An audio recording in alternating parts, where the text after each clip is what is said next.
आप सभी को प्रणाम। जय श्री राम। मैं हूं ललन ठाकुर बीरन नेपाल से। आज के इस वीडियो में हम लोग कुछ कंपाउंड जर्नल एंट्री के बारे में हम लोग चर्चा करने वाले हैं। तो सबसे पहले हम लोग फिर जर्नल एंट्री के जो गोल्डन रूल है उसको हम लोग फिर रिमेंबर कर लेते हैं, याद कर लेते हैं, क्योंकि जर्नल एंट्री में ये 3 जो गोल्डन रूल है वो हम लोग का एकदम स्पष्ट रूप से याद होना ही चाहिए दिमाग में हमेशा। तो इसीलिए फिर इस पर हम चर्चा कर लेते हैं।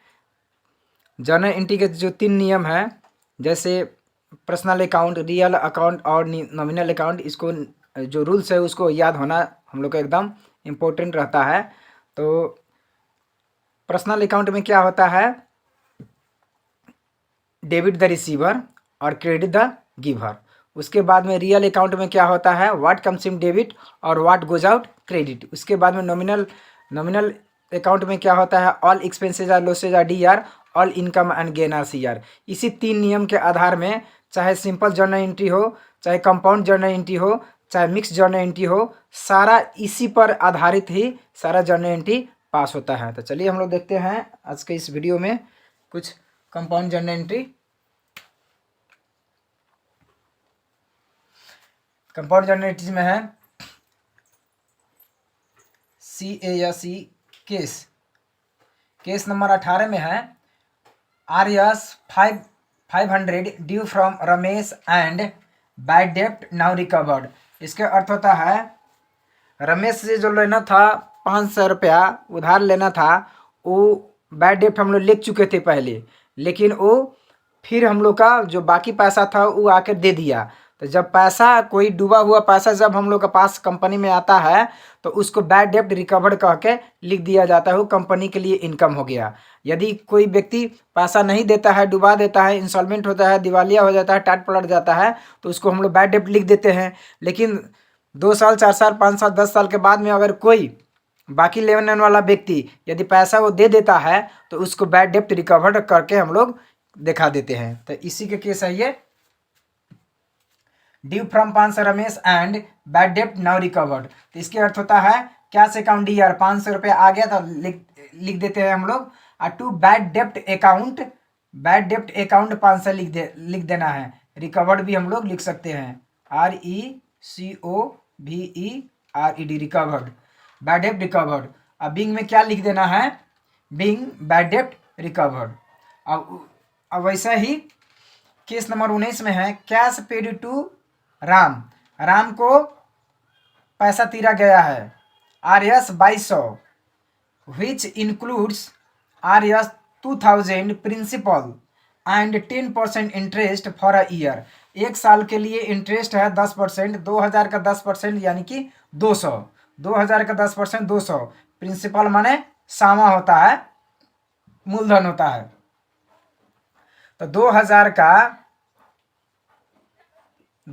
का 10% इक्वल टू RS 200 रुपया, 200 रुपया हुआ।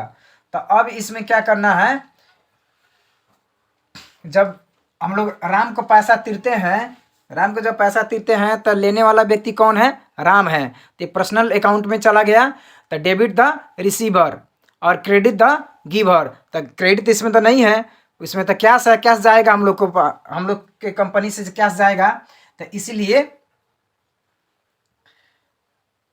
Ramesh loan account DR 2000, Ramesh को हम क्यों पैसा दिए हैं, दे रहे हैं, क्योंकि रमेश हम लोग लोन लिए थे, इसीलिए रमेश लोन अकाउंट DR 2000।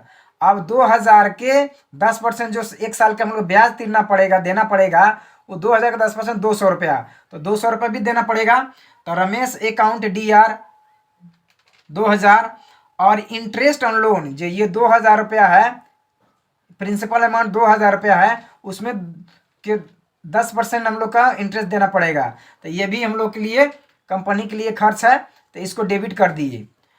और टू कैश कितना जा रहा है, 2000 प्रिंसिपल हो गया और 200 इंटरेस्ट, टोटल मिला के 2200 हो गया। तो इसमें क्या लिखना है, being loan and interest paid, being loan and interest paid. अब उसी तरह से केस नंबर 20 में है, गुड्स कॉस्टिंग RS 10,000 बराबर का सामान है, purchased and VAT rate is 13%। अब इसमें क्या है, इसमें भैट का अर्थ होता है वैल्यू एडेड टैक्स। भैट का अर्थ होता है VAT, भैट का अर्थ होता है वैल्यू एडेड टैक्स। तो अब हम लोग भैट, नेपाल में क्या होता है कि 13% भैट लगता है। कोई भी सामान अगर हम लोग खरीदते हैं उसमें 13% भैट देना पड़ता है। तो उसके लिए है ये केस है। तो उसके लिए क्या करना है, हम लोग का 10,000 का सामान खरीदे हैं और उसमें 13% हम लोग का भैट लगेगा। तो परचेज अकाउंट DR 10,000 हो गया। अब भैट अकाउंट DR, अब 13% अब 10,000 यानी कि 1300। अब ये 10,000 ये और 1300 DR हो गया। अब टोटल में क्या हो गया, 10,000 ये और एक 1300 ये भैट, तो 10 एक 11,300। तो टू कैश अकाउंट 11,300 जाएगा। अब इसमें क्या करना है, इसमें क्या करना है, बीइंग गुड्स परचेज्ड इंक्लूडिंग भैट, भैट के साथ साथ हम लोग सामान खरीदे हैं। अब ले लीजिए केस नंबर 21।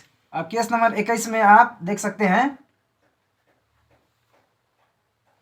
केस नंबर 21 में आप देख सकते हैं, goods purchased for RS 10,000 sold at a profit of 10% and भैट रेडीज 13%।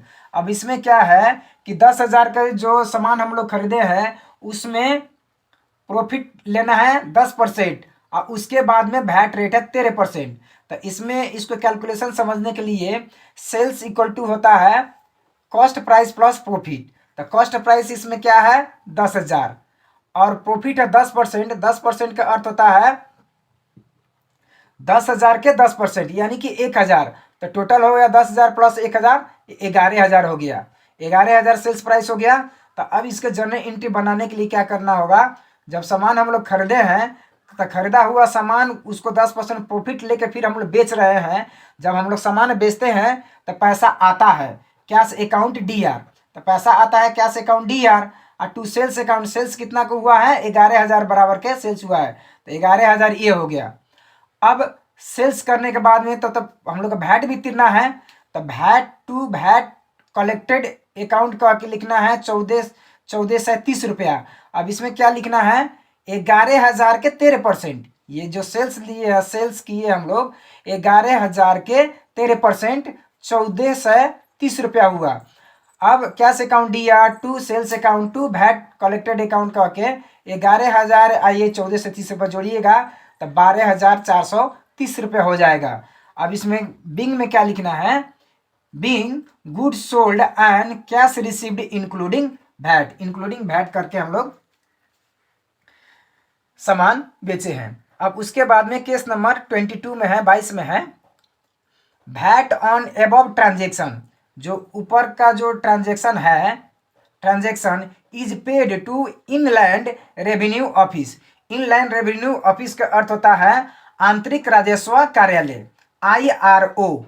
इसका अर्थ होता है IRO, इनलैंड रेवेन्यू ऑफिस। आंतरिक राजस्व विभाग होता है, आंतरिक राजस्व कार्यालय होता है। I for inland, R for revenue, O for office. तो इसमें क्या होता है, जो ये भैट अमाउंट है, ये भैट अमाउंट है। अब इसको, ये भैट अमाउंट है, हम लोग जो खरीदे हैं, यहाँ खरीदने वाला जो हम लोग का इस केस में हम लोग दिखाए हैं 1300, ये 1300 रुपये जो हम लोग दिखाए हैं परचेज के टाइम में और सेल्स के टाइम में। तो यहाँ कैलकुलेशन किया गया है, यहाँ working note, VAT at the time of sales, sales करते समय हम लोग भैट कितना आया है उसको पहले निकाल लेना है। तो यहाँ भैट कलेक्टेड अकाउंट करके 14 से 30 रुपये निकाला गया है। तो इसमें 14 से 30 रुपया ये निकाल गया है। अब हम लोग भैट at the time of purchase, purchase करते समय में हम लोग कितना भैट तिरे हैं 1300, तो यहाँ निकल गया। अब सेल्स के भैट और परचेज के भैट हम लोग घटा देंगे। तो 14 से 30 रुपया 13 से घटाएंगे तो 130 रुपया हो गया। तो यहाँ जो स्टार दिया गया है 130 रुपया, यही स्टार है। ये तो भैट अकाउंट DR 130 रुपया और टू कैश अकाउंट 130 रुपया, ये जाएगा इनलैंड रेवेन्यू ऑफिस में, आंतरिक राजस्व कार्यालय में ये पैसा ट्रांसफर हो जाता है 130 रुपया। अब VAT at the time of the purchase का अर्थ होता है 13% ऑफ 10,000। 13% 10,000 था 1300 हो गया। तो ये जो हो गया अमाउंट ऑफ वैट 130 रुपया हो गया। ये जो हम जो एंट्री बता रहे हैं तो ये बुक है, अस्मिता पब्लिकेशन बुक है, आप देख सकते हैं अच्छे से। ये अस्मिता पब्लिकेशन बुक में से ही इलस्ट्रेशन में बताया जा रहा है, देख सकते हैं आप। इसी बुक में से लिया गया है, पेज नंबर 61 और 62 में से लिया गया है। इसको आप अच्छे से वीडियो देखें। एक बार में वीडियो समझ में नहीं आता है तो उसे बार बार देखिए, और नहीं समझ में आता है तो मेरा नंबर है 980118 में व्हाट्सअप करें, और कोई भी क्वेरी हो तो हमसे क्वेरी के समस्या का समाधान करवा सकते हैं, और नहीं तो वीडियो में कमेंट करें उस पर, और हम वीडियो बनाने के प्रयास करेंगे। तब तक के लिए पढ़ते रहिए, खुश रहिए। जय नेपाल।